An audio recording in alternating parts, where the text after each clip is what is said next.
Muchas gracias por la invitación a la Iglesia de Málaga en su dimensión de la pastoral social, por poder volver al hogar, en definitiva.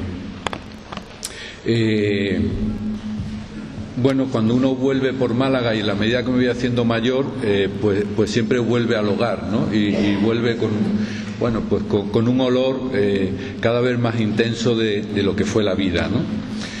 Recordaba ayer los versos de Rilke, ¿no? Solo donde vosotros estáis hay hogar, y esto es mi hogar porque vosotros estáis. Y especialmente hogar porque tengo hoy aquí, me he traído, aparte de los fans familiares, a mi hermano Víctor, mi hermana María, mi cuñada Almudena, mi cuñado Sergio, que le he dicho, por si no aplauden tenéis que poner ahí un poquito de pasión. Vamos a tratar de manipular un poco a la población, y después citar a dos personas que siempre me da mucha alegría verla. Una que la veo más a menudo, que es Anselmo padre, que es un hombre que en cada abrazo me habla de Dios y siento a Dios, ¿no? Y después hoy me he llevado una sorpresa como nunca esperaba, un pequeño milagro, que es volver a ver a Juan Carlos, ¿no? Juan Carlos fue un compañero de cuando teníamos 17, 18 años, 16 años, y si hoy estoy aquí, gran parte de culpa la tiene él, aunque no lo sepa. Fue una vida de experiencia profunda en aquellos años que me ha constituido en parte de lo que soy. Pues muchas gracias y vamos al tema. ¿Qué es lo que voy a tratar de compartir o de transmitir hoy? Voy a tratar de hacer un ejercicio de reflexión teológica para poder iluminar a la realidad social. Y voy a intentar hacer una reflexión desde la filosofía social para que pueda iluminar a la teología y a la experiencia cristiana de la caridad. En cierta medida lo que voy a hacer es un ejercicio de sociología teológica o de teología social, y desde ambos lados se puede escuchar, porque creo que lo que muchas veces nos falta a los cristianos es esa reflexión que nos mantenga, como diría la Rosalía ahora, entre el cielo y el suelo.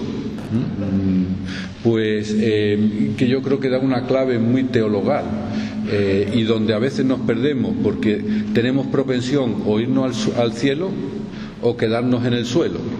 Y la experiencia cristiana es en esa tensión entre el cielo y el suelo.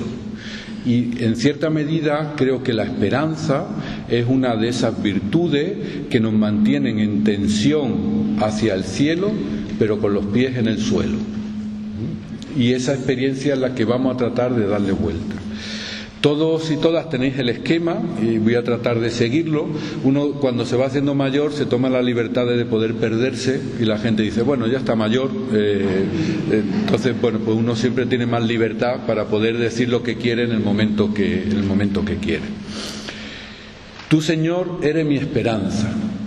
Ese es el título de la Jornada Mundial de los Pobres. El primer escrito del Papa León, o sea, la primera Jornada Mundial de los Pobres para el Papa León. Y el tú, Señor, eres mi esperanza, significa que esa esperanza que tratamos de vivir, que tratamos de construir, que tratamos de historificar, viene siempre de un amor primero. Y esta sería como la primera pregunta para el examen tipo test que voy a hacer al final de la charla. La esperanza no es nuestra. La esperanza no es nuestra. Nosotros somos mediadores de esa construcción de la esperanza, que surge de un amor primero, que surge de una experiencia primera, que es la que nos dota de olfato, de vista o de capacidad de construir la esperanza. Y ese amor primero es el que nos funciona como antídoto contra el fatalismo, contra la desesperación, contra esa desesperación que muchas veces tenemos en nuestra dinámica de pastoral social, que por un lado nos sentimos abandonados, pongo comillas de abandonado, en la dimensión más apologética de nuestra fe, pero por otro lado también a veces nos quedamos centrados en nuestros fracasos, porque la realidad social es dura. porque la realidad social es constante, porque la injusticia sigue manifestándose con muchos rostros. Y en ese contexto hay una reflexión, una idea, una frase que es absolutamente sorprendente, que siempre ha sorprendido en la reflexión filosófica y teológica, y que nos lo vuelve a poner el Papa León encima de la mesa en Dilex Sixte y en el escrito de la Jornada Mundial de los Pobres, y es que los pobres son maestros de la esperanza porque esperan desde la desesperación. No son maestros de la esperanza porque tienen ideas muy buenas, porque tienen muchas capacidades económicas, porque son muy listos, porque han hecho muchos máster, porque tienen capacidad de planificación, porque son grandes políticos, porque son grandes empresarios, porque son grandes investigadores de la academia. No, porque esperan desde la desesperación. Es decir, tienen algo que esperar. Laín el Tralgo, hace muchos años, en un precioso libro que se llama La espera y la esperanza, de alguna forma nos venía a decir que no tenemos capacidad de experimentar la esperanza porque en realidad no esperamos nada. Y no esperar nada en terminología bíblica es no esperar nada nuevo. Y a veces lo que esperamos es más de lo mismo, pero un poquito más. Estar un poco mejor en el trabajo, estar un poco mejor en el matrimonio, que a mis hijos le vaya un poco mejor, que a la sociedad le vaya un poquito mejor, pero al final no esperamos la novedad, la sorpresa, la revolución que implica la irrupción de Dios en nuestra vida y en la historia. Y hay personas, hay grupos y colectivos que esperan desde la esperanza. En el 2010 recordaréis que hubo un gran terremoto en Haití, el terremoto que más víctimas causó en aquellos momentos. Yo tuve la suerte, la desgracia, la experiencia fundante, la experiencia de dolor al mismo tiempo de poder visitar Haití un año después del terremoto. Y recuerdo que estando en Yasmal, una de las ciudades que más había sido afectada por el terremoto, estando con los miembros de la comunidad cristiana de allá, estábamos como en una loma y un haitiano comentaba: allí está la escuela, allí está la parroquia, allí está el centro social, allí está. Y yo cuando miraba solo veía escombros. Y decía, allí no hay nada. Entonces yo decía, igual estoy entendiéndolo mal, porque hablaba medio en francés, medio en su lengua autóctona, y digo, me estoy perdiendo en los tiempos verbales. Y le inquirí, pero ¿qué ves? Dice, la escuela, el centro social. Y yo decía, pero si solo hay escombros. Y me espetó. Y esto me lo espetó en castellano. Los que creemos en Cristo vivimos en la esperanza. En medio de la desesperación, de la muerte, de la destrucción, de la ruptura existencial más impresionante que he podido ver yo en mi vida, los que creemos en Cristo vivimos en la esperanza. Es decir, tenemos capacidad de ver la escuela donde hay derribo. Tenemos capacidad de ver la movilización del pueblo donde hay muerte y destrucción. Y esta es la gran paradoja de la esperanza cristiana, que desde esa desesperación, desde ese amor previo surge, como decía Peggy, la frágil niña esperanza, que va de la mano de la caridad y de la fe. Y esto además tenemos que hacerlo hoy aquí en Málaga, hoy aquí en el año 2025, desde un mundo que sigue gimiendo bajo dolores de parto. Un mundo roto, un mundo desigual, un mundo partido. El martes pasado teníamos el Congreso FOESA y yo sacaba algunas palabras que salieron allí en la presentación del informe FOESA. Desasosegado, desarraigado, desesperado.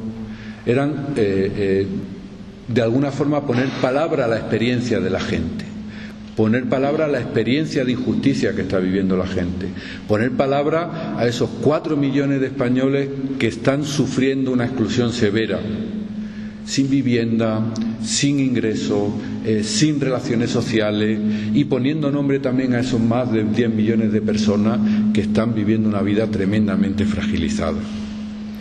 Decía Gustavo Gutiérrez en La espiritualidad de la liberación, dice: la esperanza cristiana es una esperanza que no es fácil y es frágil, pero precisamente por frágil es capaz de echar raíces en el mundo de la insignificancia social, en el mundo del pobre, y de encenderse aún en medio de situaciones difíciles y de mantenerse viva y creativa.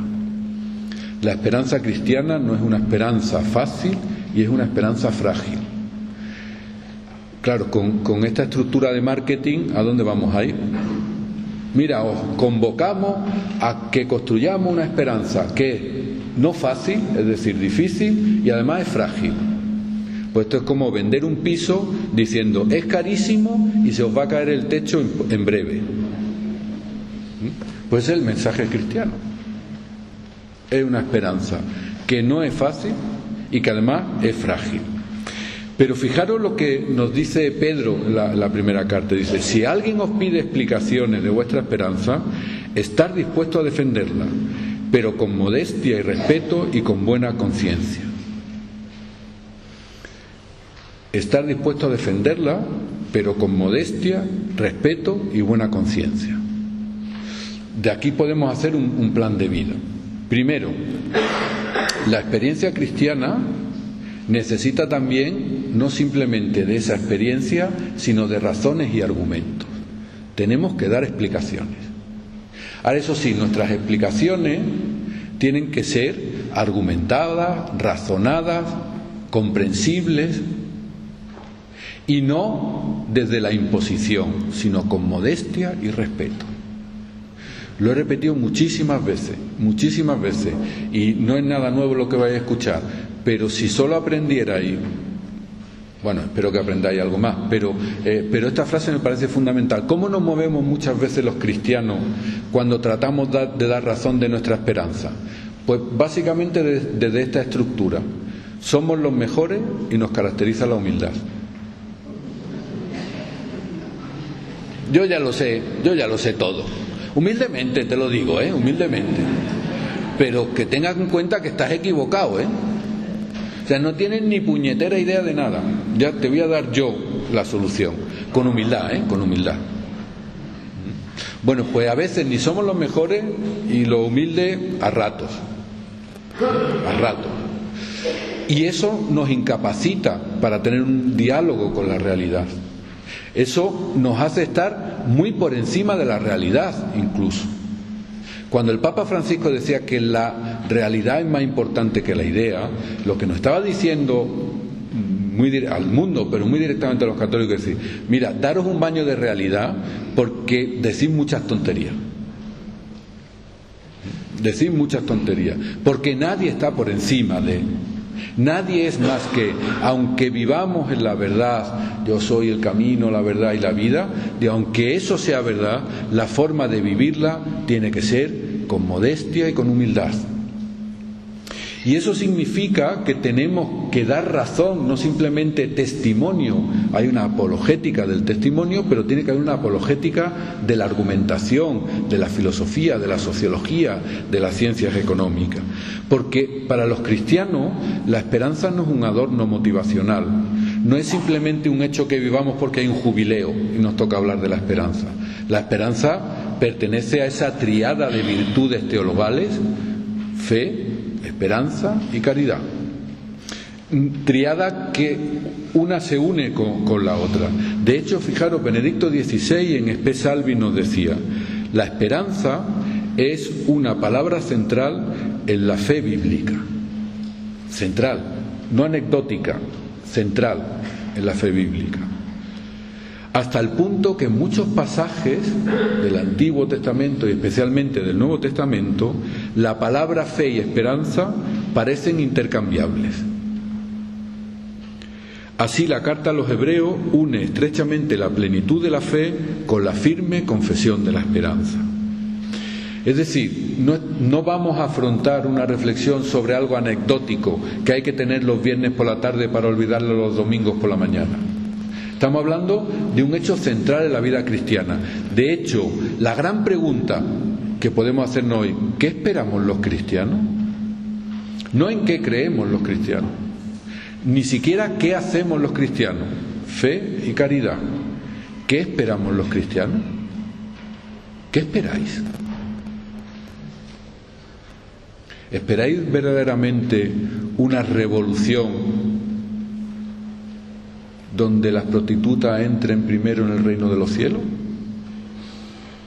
¿Esperáis verdaderamente una revolución donde los cojos anden y los ciegos vean? ¿Esperáis realmente una revolución donde los más pequeños sean los primeros? ¿O lo que esperamos es tener las parroquias más llenas, ser más gente los cristianos, tener cáritas más grandes, tener pastorales migrantes más grandes, tener más gente que visite las prisiones? ¿Realmente esperamos esa revolución? Decía Moltmann en los años 70, decía, para la vida cristiana la prioridad pertenece a la fe, podemos estar todos de acuerdo, pero el primado pertenece a la esperanza. La pregunta de Cristo, ¿quién creéis que soy yo?, bien podía traducirse como ¿qué esperáis? ¿Qué esperáis? ¿Qué esperamos a nivel personal, social y colectivo? ¿Realmente esperamos algo distinto? ¿O una cierta nostalgia que asiente nuestra realidad? Yo me atrevería a decir de manera provocadora, pero creo que de manera sociológicamente fundamentada, que en general los católicos en España, no digo los cristianos, porque esto es una cosa que también forma parte de nuestro cambio vital.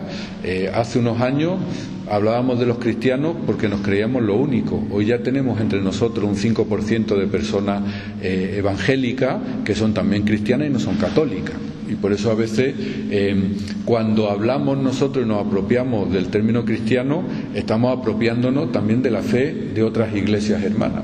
Y yo últimamente reclamo la catolicidad de lo que somos, no para imponer, sino para identificarnos, porque no somos los únicos que vivimos la experiencia cristiana. Pues de alguna manera, cuando en el mundo católico lo central se torna la esperanza, tenemos que preguntarnos por qué esperamos. ¿Y qué esperan los católicos en España? Pues cuando nos acercamos sociológicamente a qué esperan el católico medio en España, el católico medio en España espera que se respete la educación concertada,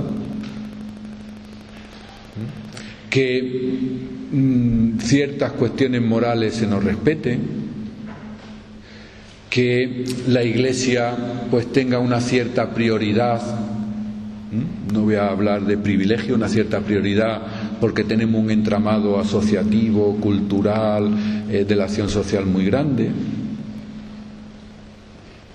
Cuando entrevistamos a los católicos en España, casi nunca sale en primer lugar que los inmigrantes tengan iguales derechos que nosotros. No sale. Es más, los católicos, cuando se les pregunta por la migración, tienen un mayor grado de xenofobia que el que no es creyente.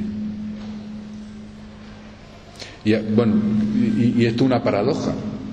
Después, cuando le pregunta a los católicos si sois voluntarios con migrantes, somos más voluntarios con las personas migrantes que la media nacional, aunque nuestro discurso, el discurso de los derechos, no concatena. Es decir, somos beneficientes con los inmigrantes, caritativos con los inmigrantes, pero la caridad política y social va por otro lado. Una cosa es darle de comer al inmigrante y otra pedir derechos para el inmigrante. En lo de dar de comer nos apuntamos, en lo de los derechos ya no nos apuntamos como católicos. Bueno, ¿qué esperamos? ¿Realmente esperamos que los pobres sean los primeros? ¿Realmente esperamos que el reino de los cielos se cumpla hoy ya aquí? ¿Realmente esperamos una transformación radical de nuestras vidas y de la vida social? ¿O simplemente esperamos estar como casi siempre, ¿no? Como aquel chiste de Forge en el posconcilio, que se veía a las dos señoras mayores con su velo y le decía una a otra: María, no te preocupes, que a pesar de este cambio, salvar, nos vamos a salvar las de siempre. Lo que esperamos es salvarnos los de siempre, ¿no? Y de alguna manera creo que es relevante pensar que la esperanza cristiana, como teológicamente está ya muy trabajado, tanto por teólogos más conservadores como por teólogos más progresistas, si esto vale como división, tiene una dimensión escatológica, es decir, una dimensión del ya vendrá, pero tiene una dimensión histórica, tiene una dimensión de historificación. No hay esperanza cristiana si eso que decimos que es nuestra espera no se cumple hoy ya aquí. El inicio de la vida pública de Jesús empieza diciendo: y los ciegos ven, y los cojos andan, y eso se empieza a cumplir ya hoy. No mañana, no, hoy. Esa es la parte de la esperanza cristiana, que es una esperanza que necesita de historificación. No podemos decir que esperamos justicia para todos cuando somos constrictores de la injusticia, cuando eso no se cumple ya hoy aquí. Y desde ahí muchas veces tenemos esa tensión de convertirnos en lo que el Papa Francisco llamaba la mundanidad espiritual. Bueno, pues como la esperanza cristiana es una esperanza histórica, pues nos hacemos un movimiento social, nos hacemos un partido político, nos hacemos un sindicato. Y al final no sabemos si nuestro discurso es el mismo de ellos nos copian el discurso, nosotros copiamos su discurso, o al final ¿quién soy yo? Eso que decía el Papa Francisco, perder la singularidad católica en el ejercicio del compromiso social. Pero es mucho más común el espiritualismo evasivo y construir un gran constructo espiritual de carácter más o menos evasivo, emocional, donde no tenga nada que ver con la realidad. Pues en ese contexto nos vamos a preguntar por la esperanza. Fijaros, es muy interesante. Sabéis, para cortar un poco la seriedad, que el dicasterio de liturgia ha hecho una oración para cuando en una parroquia, en una iglesia, en un acto suena un móvil. Y hay una oración. Dice, y la traducción al español sería más o menos así: Dios mío, que no sea el mío. Entonces, bueno, una vez ya rezado, uno se salva. Digo, si tienes fe, no suena tu móvil y suena el del compañero, que eso siempre da mucha... nos sale esa pequeña maldad, ¿no? De decir, ha sido el otro. Un poquito malo se puede ser. Mirad, nos vamos a preguntar, en ese contexto de desesperación, de injusticia, de desigualdad, que nos muestran todos los informes, lo haga Foesa o lo haga el dúo Pimpinela, si es que la realidad es la que hay, ¿no? En ese contexto es muy interesante cuando uno se acerca, no ya desde la teología, sino cuando se acerca desde la filosofía social, la cantidad de pensadores y pensadoras que en los últimos años están reflexionando sobre la esperanza. Y llama mucho la atención porque desde los años 30 que Bloch escribió el famoso Principio Esperanza, en tiempos complejos, de hecho él escribió gran parte de la obra en el exilio en Estados Unidos porque era de procedencia judía y eran los años del nazismo, pues no había habido tantos títulos. Así, por ejemplo, Bill Chulhan, el aclamado, el famoso Bill Chulhan del Príncipe de Asturias y tal, ha escrito El espíritu de la esperanza. Pero Engleton, que es un autor de procedencia socialista marxista, pero con raíces cristianas, ha escrito Esperanza sin optimismo. Pero Bernal ha escrito El optimismo cruel, abierto a la esperanza. Y Rebecca Solnit, que es una socióloga, politóloga estadounidense, ha escrito La esperanza en la oscuridad. Es decir, la esperanza es... Y estamos viviendo el jubileo de la esperanza. ¿Y por qué esta profusión de temas sobre la esperanza en este contexto? Porque creo que estamos adquiriendo una conciencia de que esto no va bien. De que esperar que se repita más de lo mismo es esperar la destrucción. Porque seguir esperando sin hacer nada significa hundirse. Y es también muy curioso que esta reflexión filosófico-social de la esperanza surge en un momento de un cierto revival de lo religioso espiritual. El momento espiritual de nuestra época, que diría Kierkegaard, está cambiando. Y hay una pregunta muy importante por el futuro que se quiere declinar de forma esperanzada y no se quiere declinar en forma catastrófica. Es verdad que si cogemos la otra parte de la literatura social, que es más amplia, es la literatura de la catástrofe, del apocalipsis, dicen los americanos, apocalipsis sell, el apocalipsis vende. Vende lo catastrófico, esto se va a acabar, el colapso. Bueno, pues frente a esa literatura, que es una experiencia que todos vivimos, frente a la experiencia del colapso, de la catástrofe, tenemos que situarnos en la experiencia también de la esperanza, porque estamos viviendo en ese mundo, en ese interregno entre una sociedad en un mundo que acaba y otro que parece que va renaciendo. En ese contexto pensamos la esperanza. ¿Y qué tenemos que hacer desde la teología social o desde la filosofía social para poder pensar la esperanza?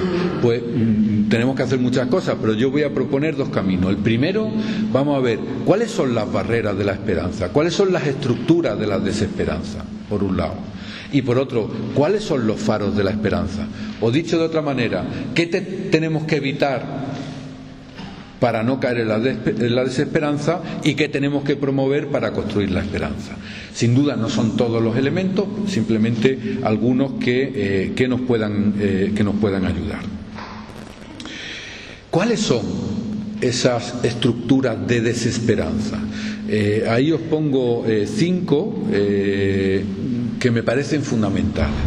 ¿Cuál es la primera? Bueno, pues la primera es eso que denomino el miedo sin esperanza, desde un mundo desigual. Voy a hacer un examen. ¿Quién ha leído algo en esta última semana del informe FOESA?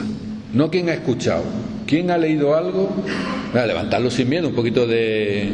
Sonia, tú baja, tú no cuentas, tú estás convalidada. Venga, a ver. 1, 2, 3... Cuando vaya la semana que viene a Sevilla voy a decir que en Málaga estáis por debajo. Digo, me vais a dejar en la miseria. Tendré que mentir, tendré que decir que el 50% había leído algo.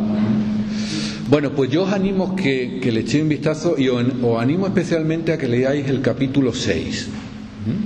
Y el capítulo 6 empieza desde la sociedad del riesgo a la sociedad del miedo. Y creo que es un punto central. No podemos pensar la esperanza desde el miedo. No podemos pensar la esperanza desde el miedo. Cuando tenemos miedo al que va a pasar, cuando tenemos miedo al migrante, cuando tenemos miedo al de otra religión, cuando tenemos miedo a la política, cuando tenemos miedo a la economía, desde el miedo no se puede pensar la esperanza. Y hoy el mundo, dice Bonaventura de Sousa, que básicamente está partido entre personas que viven en el mundo del miedo sin esperanza y las personas que viven en el mundo de la esperanza sin miedo. Es decir, el miedo no puede construir esperanza. El miedo paraliza. El miedo, en cierta medida, lo que nos lleva es a la misma desesperación. Porque con miedo no hay futuro. No voy a salir, me da miedo. No voy a comer, me da miedo. No voy a hacer, me da miedo. Me equivoco, me da miedo. El miedo paraliza. Y creo que tenemos hoy en España una iglesia con miedo. Vivimos reactivamente defendiéndonos desde el miedo. El miedo al perder protagonismo, el miedo a perder poder, el miedo a perder, el miedo a que somos viejos, el miedo a que no vienen los jóvenes, el miedo, y después cuando vienen los jóvenes tenemos el miedo porque los jóvenes creen de una manera que igual no es la que tienen que creer. O sea, estamos todo el tiempo con miedo.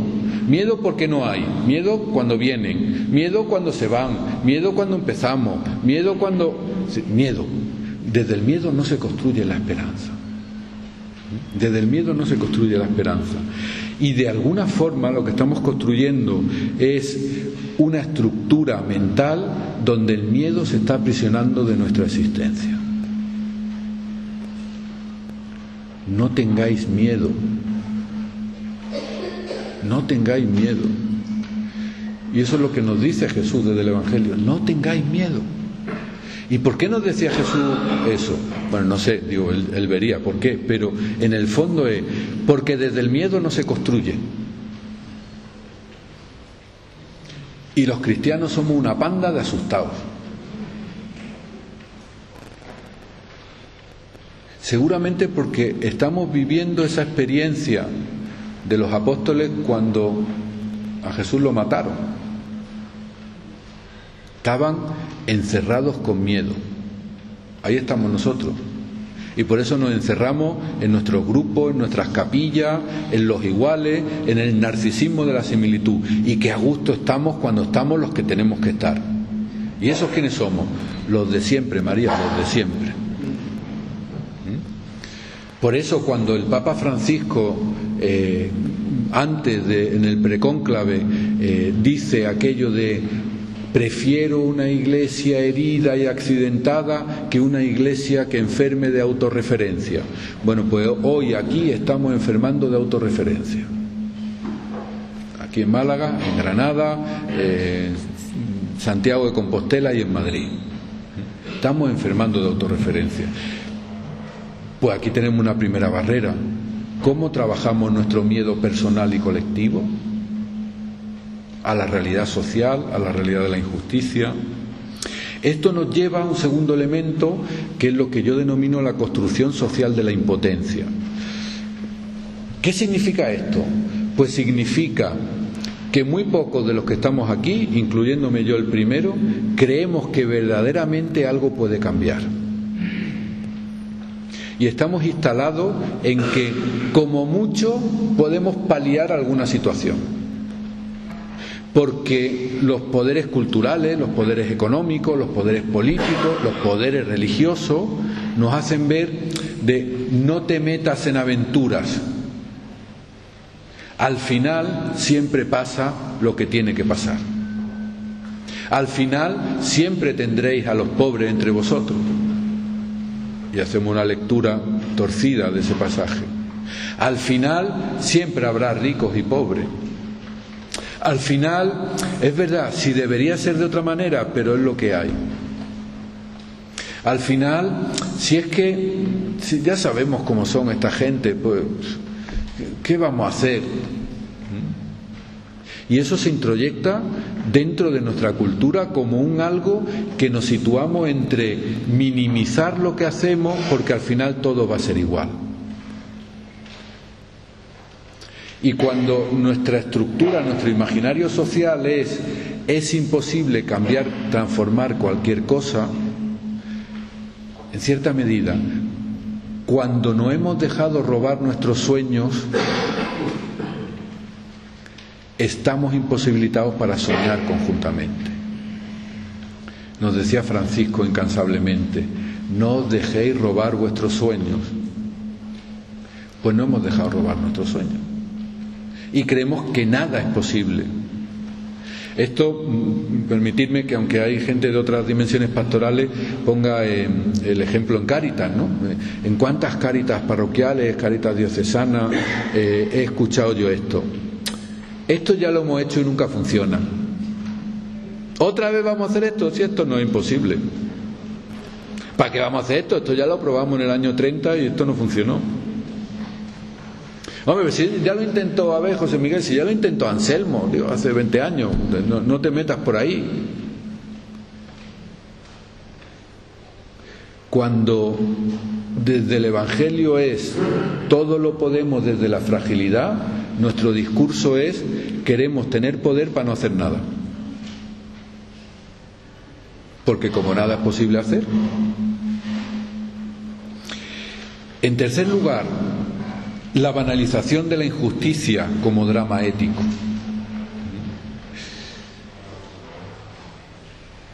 Tengo que citar a Hannah Arendt porque si no después Sonia me riñe. ¿Qué significa la banalización de la injusticia? Bueno, pues algo muy fácil, y es: acabamos justificando, naturalizando, atribuyendo como una especie de ley de la gravedad que lo injusto es lo único posible, lo natural, y que tampoco hay que ponerse ni siquiera desde el discurso. Cuando Hannah Arendt fue a Jerusalén al juicio de Eichmann era un jefe de los campos de concentración, escribió el libro aquel, ella iba de periodista a Jerusalén y hizo una crónica que después fue un libro, Eichmann en Jerusalén, habló de la banalidad del mal. Y pasado a limpio, ¿qué significaba? El tema del Holocausto se debió a monstruos como Eichmann, pero fundamentalmente se debió al silencio de los buenos. Pues nosotros nos hemos situado en esa banalización de la injusticia. Es normal que se ahoguen inmigrantes, hombre, a todos no podemos acogerlo. Si en realidad se ahogan porque está ahí potenciando las mafias, es que sois una panda de mafiosos que claro, que es que jugáis con esto. Claro que es normal que en Sudán mueran miles de niños, claro que es normal que Jerusalén bombardee Gaza. Hombre, es que tampoco hay que ponerse así. ¿Cómo que tampoco hay que ponerse así? ¿Cómo que nos parece normal la injusticia? ¿Cómo que nos parece normal pisarle el cuello a la gente como un hecho social natural? ¿Cómo va a ser normal? ¿De verdad que como cristianos podemos vivirlo con normalidad? ¿Os acordáis cuál fue el primer grito del Papa Francisco en su primer viaje? Bueno, ¿acordáis cuál fue el primer viaje del Papa Francisco? A Lampedusa. ¿Y qué fueron sus primeras palabras? Vergoña, vergüenza. Esto es una vergüenza. Pues vivimos como sinvergüenzas, porque callamos, y callamos cotidianamente, y callamos en nuestra vida normalizada, en nuestra vida pública, naturalizando. Y fijaros, hemos llegado al momento, y esto se habla mucho de inteligencia artificial, se habla mucho de poshumanismo, de tecnohumanismo, pero de lo que realmente se habla poco, y es que estamos generando una especie humana donde hay dos subcategorías, que dirían los biólogos. Una categoría que pertenece a la hominitas, pertenece a la especie humana, pero no pertenece a la clase de los humanos, y aquella de la humanitas. Estos sí tienen derechos a tener protección, sentido e incluso religión. Decía el Papa Francisco que hay población que sobra. La población que sobra la volvemos al criterio de la hominitas, que permanezcan en la supervivencia, pero no le permitamos la vida. Y la vida es la vida plena, la vida política, la vida con sentido, la vida con justicia. Lo decía muy bien el Papa Francisco en Fratelli Tutti. Decía: muy pocos cristianos, muy pocos católicos se atreverán a decir, hablando del tema de las migraciones, que las personas migrantes tienen menos dignidad que cualquier otra persona. Pero actuarán, hablarán y legitimarán que se le trate como personas de segunda categoría. Estamos permitiendo, en muchos ámbitos de nuestra existencia en el mundo, que haya homínitas, son como nosotros, pero no tienen dignidad como nosotros. Esto ya lo inventaron los griegos. Había gente que tenía la zoé, la vida como supervivencia, los esclavos, los extranjeros y las mujeres. Y habían personas que tenían la bios, la capacidad de tener la isegoría y la isonomía, la igual ley y el igual derecho de hablar en público, que era lo que generaba la dignidad. Pues, ¿cómo construir esperanza si lo que estamos es descartando a personas como cuasi personas, como personas incompletas? Yo añadiría algo a lo que decía el Papa Francisco, es que ya los católicos empezamos a atrevernos, incluso no a comportarnos como sí, sino que tenemos discursos que hablan de dos tipos de personas. Y en la Iglesia Católica ya hay discursos supremacistas donde no hablan de la igualdad real y en dignidad de las personas. Y por eso después podemos permitirnos que una muerte en Gaza sea menos grave que una muerte en Valdemorillo, porque en realidad pertenecen a otra subespecie humana. Esto en Mbembe, que es un filósofo africano, hablaba de la necropolítica. Y la necropolítica es aquella que configura poblaciones que pueden ser eliminadas y poblaciones que pueden ser cuidadas y deben de ser cuidadas. En definitiva, lo que dice Trump cuando dice American First. Es decir, la dignidad pertenece a los americanos. Los otros pertenecen, bueno, pues a esas homínidas que necesitamos como mano de obra, etcétera, etcétera. El tercer lugar, y esto es muy importante, la expulsión de la temporalidad. Y la expulsión de la temporalidad significa que la esperanza tiene una narrativa histórica y nosotros estamos viviendo el tiempo sin historia. ¿Y vivir el tiempo sin historia qué significa? Pues vivir el tiempo sin historia significa que vivimos en la temporalidad del instante, en la temporalidad del clic, en la temporalidad del ya. Somos seres sin tiempo. Toda la filosofía y toda la teología clásica se había conformado desde la temporalidad. Y hemos perdido lo que Chulhan también, siguiendo a Baudrillard, habla, hemos perdido el aroma del tiempo. El aroma del tiempo. El Papa Francisco, en una reunión que teníamos con él, le estábamos hablando de las cosas que hacíamos en Cáritas Internacionales, cuando yo estaba en Cáritas Internacionales, y en un momento determinado paró la reunión y nos dijo: ¿cuánto tiempo perdéis con las personas pobres? Santo Padre, ¿cuánto tiempo perdemos? ¿Cuántos cafés tomáis? ¿Paseáis? ¿Veis el fútbol con ellos? ¿Dedicáis tiempo? ¿Dedicáis tiempo? Porque sin tiempo no es posible construir la esperanza. Y lo que estamos viviendo es el tiempo de la aceleración del tiempo, que dice Helmut Rosa, ¿no? ¿Y cuál es la situación en la que nos encontramos? Y que los agentes de pastoral social especialmente estamos ahí. Pues la imagen que yo creo más pedagógica es la de la cinta de correr. Sabéis que en los gimnasios o a veces en casa tenemos la cinta esta de andar o de correr, que es una cinta que siempre está en el mismo sitio, no se mueve, pero el que está encima tiene que moverse, porque si deja de moverse cae de boca. Incluso esa cinta a veces la ponemos muy rápido. Cuanto más rápido vaya la cinta, tú tienes que correr más rápido. Estamos agotados en una cinta para estar en el mismo sitio. No paramos de correr para hacer lo mismo. No paramos de hacer cosas para repetir lo mismo. Yo es que trabajo mucho en Cáritas, por la mañana, por la tarde, el mediodía, por la noche, pongo el WhatsApp, estoy haciendo muchas cosas. ¿Y? Está bien hacer muchas cosas, pero ¿para qué? ¿Qué estamos transformando? Mi padre me dijo una vez una frase, que no sé dónde la habría escuchado.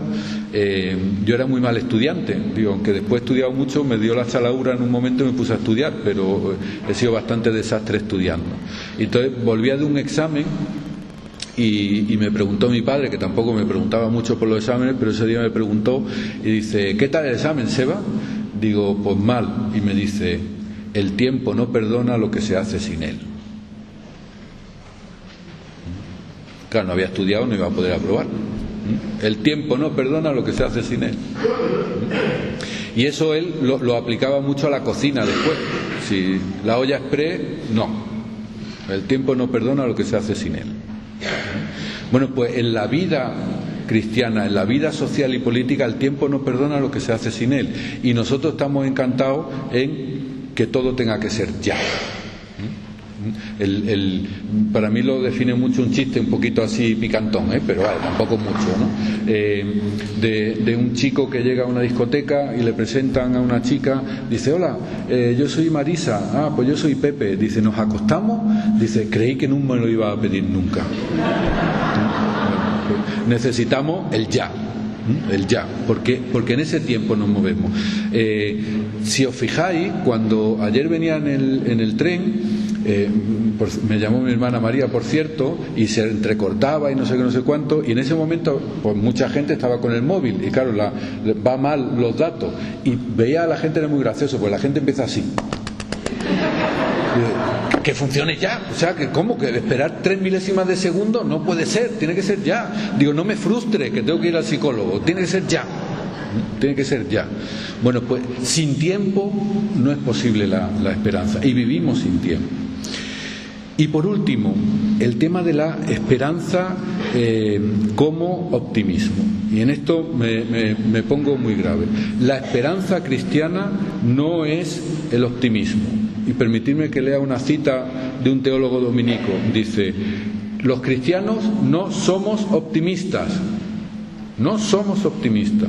No presentamos una visión agradable del mundo con la que todos puedan entusiasmarse. Allá donde nos encontremos no tenemos más que una pequeña tarea concreta: estar al lado de la justicia, compartiendo la injusticia con los pobres. Desde ahí es de donde surge la esperanza hermanada con la caridad creyente, la fe, la esperanza y la caridad. Hemos tenido una industria del optimismo, hemos caído en una happycracia, donde tenemos la obligación de ser felices. Barbara Stein escribió un libro precioso analizando personas que habían tenido cáncer de mama en Estados Unidos y decía: sonríe o muere. Había toda una literatura de pop psychology, de psicología positiva, que de alguna forma te viene a decir lo siguiente: si eres optimista te vas a curar, si eres pesimista no te vas a curar. Sin ninguna base científica.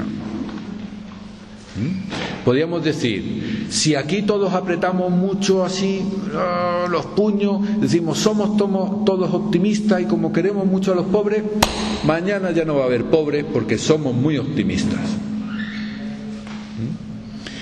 Pero miles de millones de dólares están invertidos en hacernos creer que el problema del mundo es que no somos optimistas.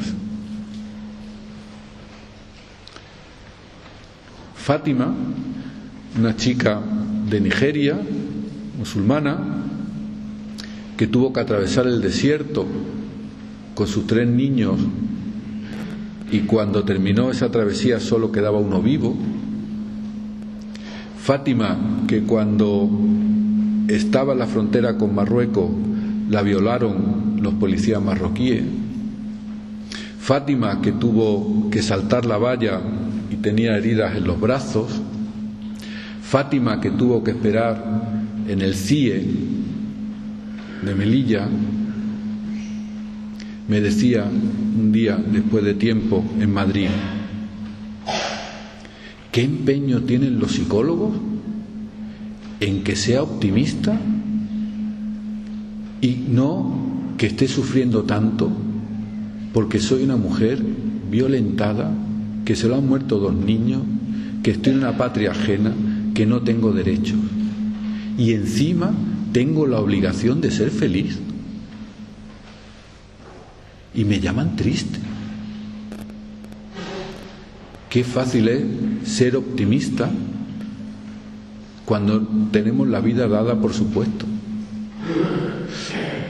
Matilde, creo que se llamaba Matilde Sonia, de República Democrática del Congo, que ahora teníamos un proyecto muy sencillo, la consecución, pero muy complejo humanamente, que era hacer alertas, que era tener un teléfono satelital, y para que cuando entraran las guerrillas en los pueblos se avisara al ejército y a los cascos azules para que vinieran y no entraran las guerrillas que secuestraban, violentaban y tal. Y yo recuerdo que en el Escorial, en uno de estos cursos de verano, nos dijo: vosotros no sabéis qué es la vida. porque nunca la habéis visto amenazada. Qué fácil es, desde la satisfacción, desde el tener todo hecho, ser optimistas. Y además nos arrogamos la virtud de llamar al que está pisoteado en la cuneta triste, pesimista. Bueno, pues yo creo que en cierta medida aquello que decía Gramsci, ¿no? Un cierto pesimismo de la inteligencia, cuando miramos la realidad tenemos que afrontar. Decía Walter Benjamin, otro pensador judío, filósofo, que trató de cruzar la frontera hacia España, perseguido por los nazis, y el régimen de Franco no le dejó y se suicidó en la frontera. Decía que parar la historia para transformarla era necesario que organizáramos el pesimismo. Porque solo desde organizar el pesimismo, es decir, solo desde esa visión de la injusticia real, es posible después tratar de transformar la historia. Vale, Sebas, qué difícil, ¿no? Porque entre el miedo, la impotencia, la banalización, la expulsión de la temporalidad, el optimismo cruel, ¿no? Estamos obligados a ser optimistas, nos vaya bien o nos vaya mal. ¿Cómo construimos la esperanza? Bueno, pues yo creo que hay otros 5 elementos que son básicos para pensar. El primero es lo que yo denomino el principio de encarnación, bajar al dolor del mundo. El punto de partida de la esperanza cristiana es su interrogación por el dolor, la injusticia. Dios mío, que no sea el mío. El punto de partida de la esperanza cristiana es su interrogación por el dolor, la pasión, la cruz, presentes en la historia de la humanidad, que interpelan a la razón política, a la razón económica, a la razón tecnológica, a la razón teológica, a nuestra vida y nuestra existencia. No podemos atisbar el cielo sin bajar al dolor del mundo. Y este principio de encarnación significa no simplemente hacer cosas para las personas que están en el infierno, sino compartir la injusticia con aquellas personas que están en el infierno. La fe, ya lo decíamos antes, no ofrece ningún consuelo barato y evasivo de la realidad del mundo. En nuestra experiencia significa bajarnos y emocionarnos. Solo desde la cruz podemos atisbar el milagroso escándalo de la esperanza. Solo desde la cruz. Mirar el árbol de la cruz donde estuvo clavada la salvación del mundo, decimos en la liturgia del Viernes Santo. Mirar el árbol de la cruz donde está clavada la salvación del mundo, podemos decir hoy. No hay ninguna retórica, porque Dios, como dice la carta de los Hebreos, habitaba fuera de la ciudad. El camino más corto hacia la experiencia del encuentro con el resucitado no es vivir en el optimismo, no es vivir con los ojos cerrados, sino que la experiencia más corta de encuentro con el resucitado, aquel que animó a María Magdalena en aquella madrugada, es visitar la cruz y el sepulcro. La esperanza que brota del exilio y de las periferias del mundo, porque no podemos olvidar que el Dios cristiano habitó fuera de la ciudad, en los lugares de exclusión y de injusticia. Nuestro Dios fue crucificado como alguien que pertenecía a esa población sobrante y excluida. La teología de la esperanza, en términos cristianos, dice Moltmann, pertenece a la cristología escatológica, al ya vendrá, pero tiene que estar abierta y fundamentada en la teología de la cruz, la escatología cristológica. La teología de la cruz no es otra cosa que el reverso de la teología cristiana de la esperanza. Nos decía Pablo, nos gloriamos incluso en los sufrimientos, porque sabemos que en los sufrimientos surge la firmeza de soportar desde la fe. El sufrimiento nos llena de esperanza, y una esperanza que no defrauda. Una esperanza que no defrauda. la cuestión del termómetro no es cuántas cosas hacemos por los pobres, sino si realmente compartimos la condición de los pobres. Bajar al dolor del mundo no es ir un día a la Cáritas parroquial a ayudar, que ya está muy bien, ¿eh? Ya está muy bien. La cuestión de fondo es cómo compartimos la vida, la expectativa, la desesperanza, con las personas más pobres.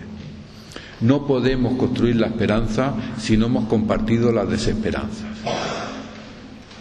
No simplemente como un hecho de ayuda social, que es necesario, y a ello me dedico, sino como un hecho de compartir la vida. Yo siempre digo, en el ámbito de Cáritas, pero de otras pastorales, el problema no está en dar medios económicos, formación, vivienda, encuentro. La cuestión clave para construir la esperanza está en el darse. La teología cristiana no nos llama simplemente a dar, sino a darnos. Y eso significa que nuestra esperanza surge desde los infiernos de la vida. Pero esa esperanza que surge desde los infiernos de la vida tiene que tener una valencia comunitaria. Decía decía el Papa Benedicto XVI, el cristianismo no es un programa de salvación individual. El cristianismo promete una salvación global e integral para todas las personas y para toda la persona, citando a Pablo VI. Y se preguntaba en Spe Salvi Benedicto, no sospechoso de populismo. Una vez leí esto sin decir que era de Benedicto y me dijeron que era del populista Francisco. Y digo, no, es del teólogo Benedicto. ¿Cómo ha podido desarrollarse, cito textualmente al Papa Benedicto, cómo ha podido desarrollarse la idea de que el mensaje de Jesús es estrictamente individualista y dirigido solo al individuo? ¿Cómo se ha llegado a interpretar la salvación del alma como huida de la responsabilidad con respecto a las cosas en su conjunto? Y por consiguiente, a considerar el programa del cristianismo como búsqueda egoísta de la salvación que se niega a servir de los demás. La llamada del cristianismo es comunitaria. Sin comunidad no hay posibilidad de construir la esperanza. La salvación, nos diría Metz, teólogo de la teología política de los años 70, nos decía, la salvación a la que se refiere la esperanza de la fe cristiana no es una salvación privada. La proclamación de la misma la lleva a cabo Jesús en una lucha a muerte, no una luchilla, no un calentón de boca, no, una lucha a muerte con los poderes públicos y privados de su época. Una lucha a muerte, murió crucificado, con los poderes públicos y privados de su época. El sitio de la cruz no es el privatísimum. A Jesús no lo crucificaron dentro de una parroquia. No lo crucificaron dentro de una parroquia. No lo crucificaron dentro de un lugar sagrado. Ese privatísimum que es sitio del ámbito individual personal. Ni tampoco en el santísimum, lugar sagrado. Se encuentra más allá de lo privado y lo santo, metido en un refugio no religioso, amparado en la inseguridad de la vida. Su sitio está fuera. ¿Nosotros dónde estamos? ¿Fuera o dentro? ¿Realmente nuestra esperanza es capaz de construir algo nuevo? A mí me parece muy importante que hay como dos momentos de la esperanza cristiana que tendríamos que reflexionar profundamente. Y es que no podemos esperar solos, el cristiano espera con otros, y aquí hay una pregunta sobre nuestra vida comunitaria. Lo he contado 1.000.000 de veces también, pero vuelvo a decir, ya estoy un poco abuelo cebolleta y puedo volver a repetirlo. Cuando yo tengo un amigo ateo que me acompañó a ver muchos proyectos de Cáritas y en un momento determinado me dice, oye, impresionante lo que hacéis. Impresionante. Dice, ya os solo queda una cosa. Digo, ¿el qué? Ya voy a tener la piedra filosofal. Que os queráis entre vosotros.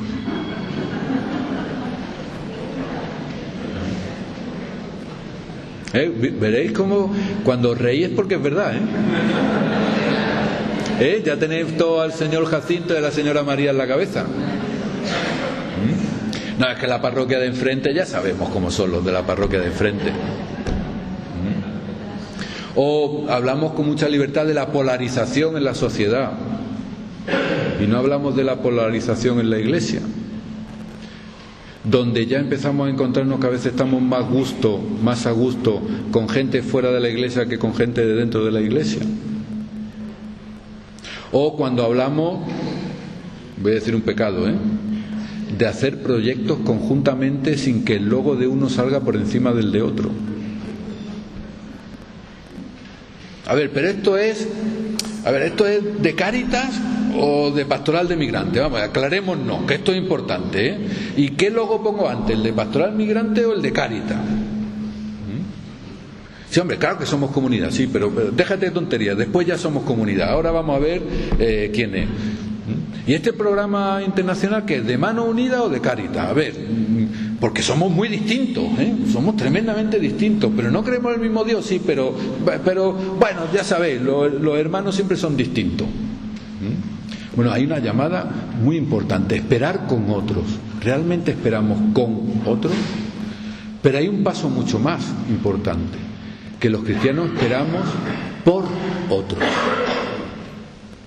No esperamos mejorar nosotros, sino esperamos una buena vida para aquellos que la tienen mala.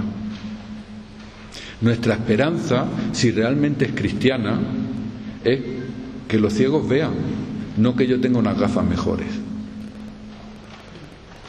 Y esto sí que es un giro filosófico importante. No espero simplemente con otros, con los míos, con mi tribu. Espero por otros, aquellos a los cuales le hemos robado una vida digna.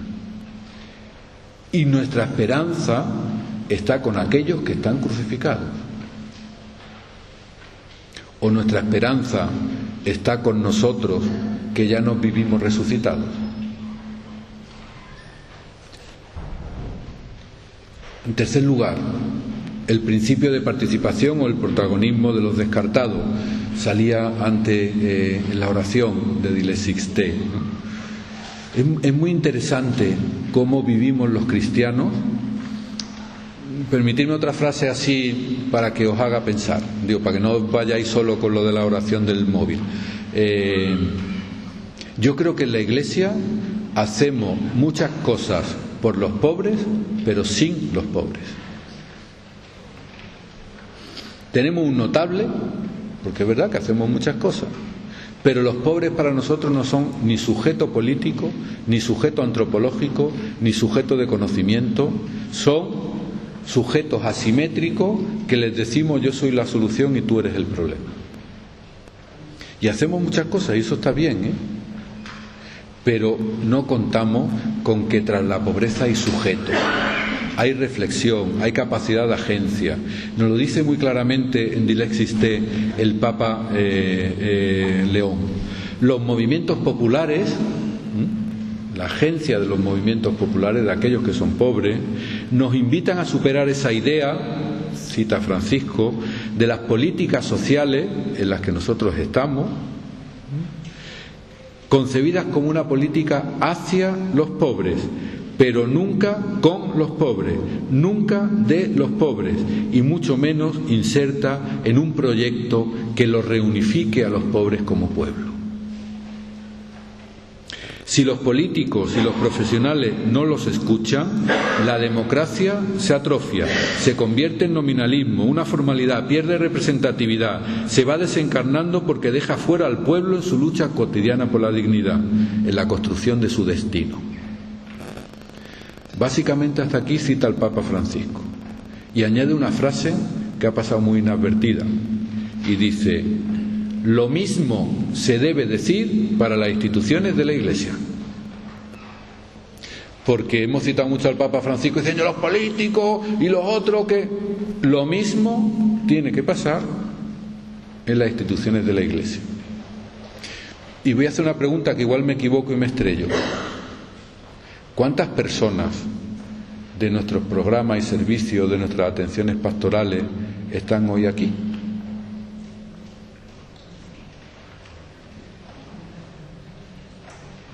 Son los otros.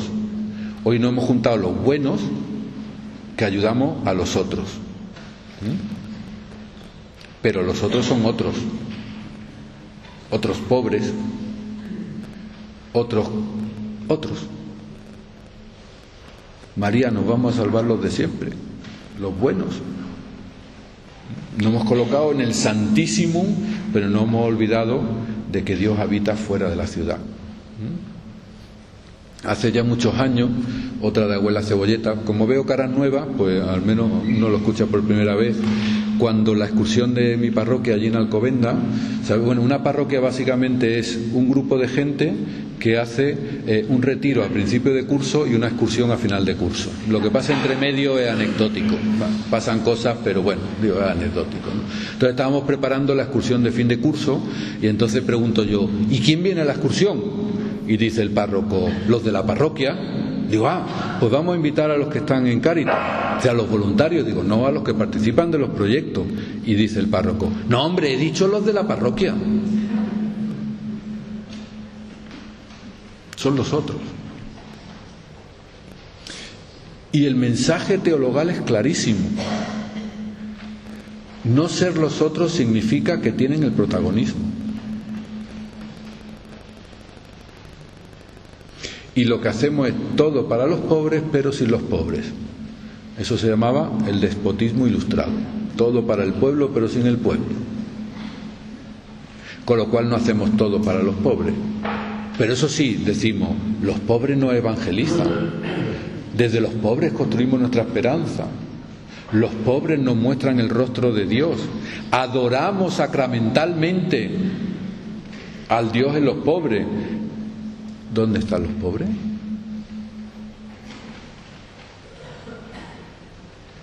Y esa ruptura es brutal.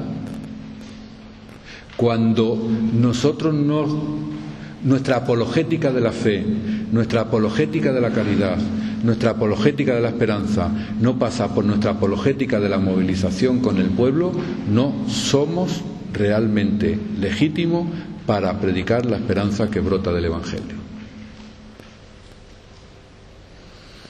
Y aquí tenemos que trabajar de una forma, no solo en las ONG, no solo en el ámbito de la política, no solo en las políticas sociales, sino en el ámbito de la Iglesia.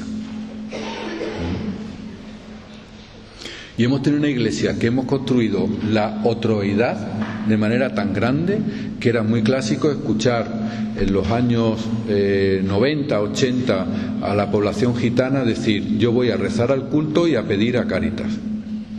La Iglesia católica, soy el otro que me dan. Al culto voy a rezar. Y hoy escuchamos en muchos hermanos nuestros latinoamericanos algo muy parecido. ¿No? Su fe la viven en las iglesias evangélicas o han perdido su fe porque nosotros lo hemos constituido en los otros. Sois los pobres a los cuales nosotros vamos a atender, no a los que vamos a incorporar. Y cuando lees las tendencias estadísticas de personas latinoamericanas que en su proyecto migratorio vinieron siendo católicos y hoy o no son nada o están en las iglesias evangélicas, es brutal. Porque nosotros lo hemos atendido muy bien en lo social, pero no lo hemos constituido de los nuestros. Siguen siendo los otros. Es más, el viernes, a propósito del FOESA, sacó un corto, Cáritas Española, que se llama Atrapados. No sé si lo habéis visto, ¿no? Tipo y era el atrapado como un sistema que invisibiliza, ¿no? Bueno, yo creo que habría que hacer un segundo vídeo. Yo cuando lo vi digo, porque no es simplemente atrapados.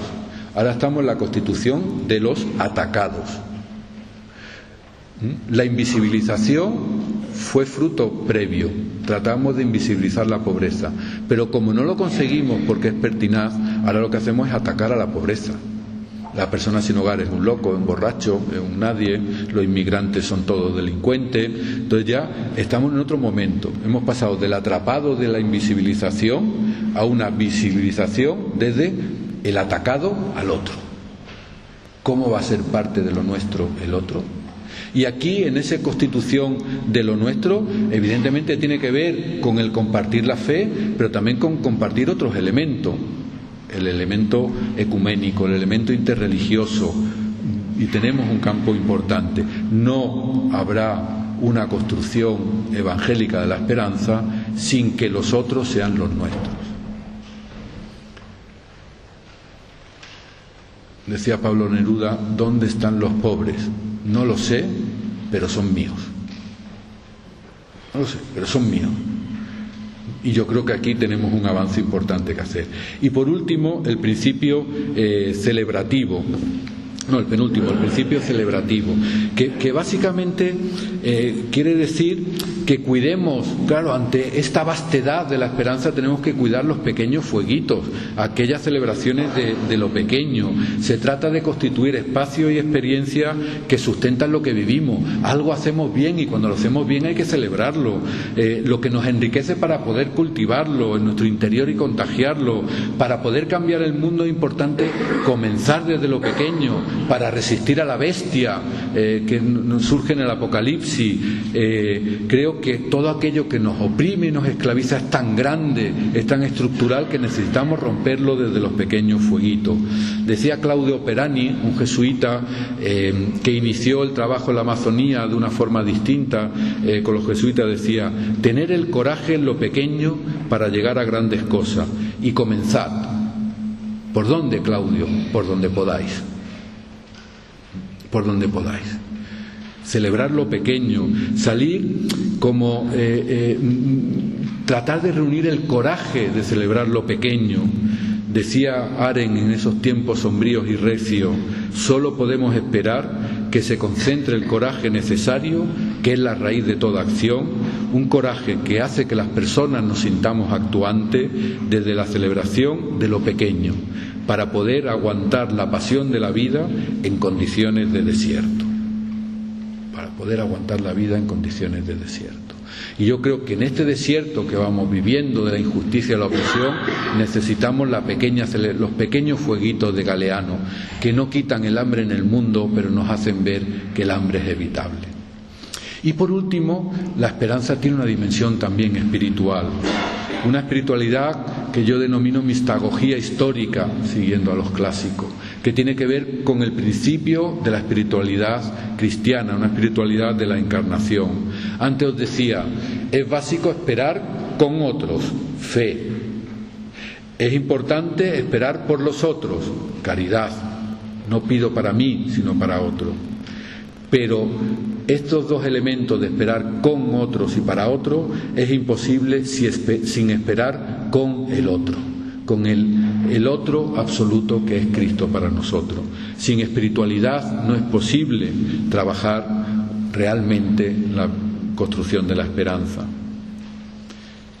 Hace falta esa finura espiritual para fomentar el compromiso social, y hace falta un compromiso social que asente nuestra espiritualidad. Dice Rebecca Solnit: no hay una alternativa a luchar por los ideales, porque la alternativa es rendirse, y rendirse no es únicamente abandonar el futuro, sino también abandonar nuestra alma. Cuando caemos en la impotencia, no simplemente nos destituimos ante el futuro, sino que acabamos matando nuestra alma. Y dice Eglinton en Esperanza sin optimismo: no deberíamos desesperar, porque la gracia no es algo ajeno a la humanidad. Tampoco deberíamos dar nada por sentado, porque no se trata de un proceso orgánico espontáneo como el florecimiento de una rosa. Sin gracia no hay construcción, pero solo desde la gracia no hay construcción. Espiritualidad y compromiso, que es lo que nos va sosteniendo. Hace falta ir a los adentro para salir a los afuera. Hace falta abrir las ventanas para ver miran los adentros. En cierta medida la espiritualidad cristiana no supone mirarse en un espejo. La espiritualidad cristiana significa abrir la ventana para vernos desde un afuera y desde ese afuera ver los adentros. En una sociedad sin adentros necesitamos abrir las ventanas. ¿Para qué? Para redescubrir unos adentros que yo llamo excéntricos. Es muy curioso, pero la interioridad de Jesús es una interioridad excéntrica. Se descubre en lo exterior, no en lo interior. No es una espiritualidad budista contemplativa. Es una espiritualidad descentrada, kenótica, de apertura de ventana. La esperanza cristiana, en definitiva, nos va a preguntar por qué lugar queremos ocupar. Y sabemos que los cristianos solo tenemos un lugar: a los pies de la cruz, con los ojos puestos en el crucificado, abrazando a todos los crucificados de la tierra. Gracias.